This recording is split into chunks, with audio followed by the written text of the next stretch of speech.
我都好想今日統一喺呢度同大家講係，即係我今年係唔會出歌嘅。我今年係會暫停所有出歌嘅計劃，係呢個係我大概幾時嘅諗法咧？好似係差唔多兩個月前嘅諗法，係啊，應該話由上年 concert 自己嘅 concert 完咗之後，過咗2個月，要製作新歌嘅時候，我仲記得嗰個時候係去錄 MIRROR 嘅團歌嘅車程入邊，嗰個時候差唔多已經係2月尾3月嘅時候，公司都問我話你幾時出歌？我喺嗰個 moment 我就覺得好似例行公事咁樣去諗呢一個問題。係喎，要出歌咯喎，出咩咧？我喺個車程度，我係諗唔到我要出啲咩，我亦都冇去諗過我要出啲咩，因為其實以往所以其實26歲呢一年係我都變化幾大嘅一年，係啊，即係經歷咗一啲事之後。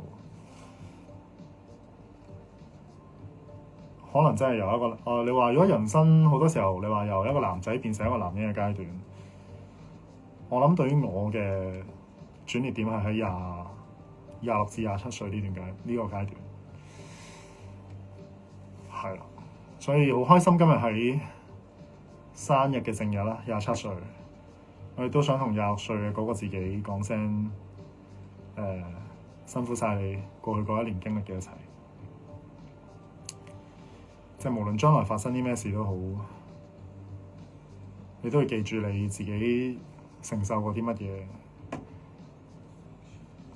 你改變過啲乜嘢，唔好再行翻轉頭。咁所以由蒙在最開始，我嘅所有歌嘅 idea，應該係咁講，我會發起一個諗法。我通常諗歌係，我會諗到我嘅 MV 想表達啲咩我會諗首歌。因為我想諗個主題，我想表達啲咩先，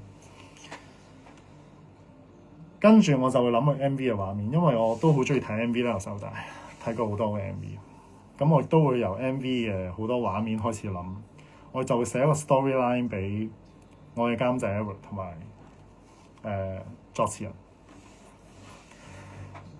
係咁樣嚟嘅呢一首歌，係即係由蒙着嘴開始，差唔多就係我。大部分嘅歌就係咁上下咁樣，個流程就係我去諗一個諗法，我就會去叫 Edward 叫我幕後嘅團隊幫我去實現我呢個諗法。咁當然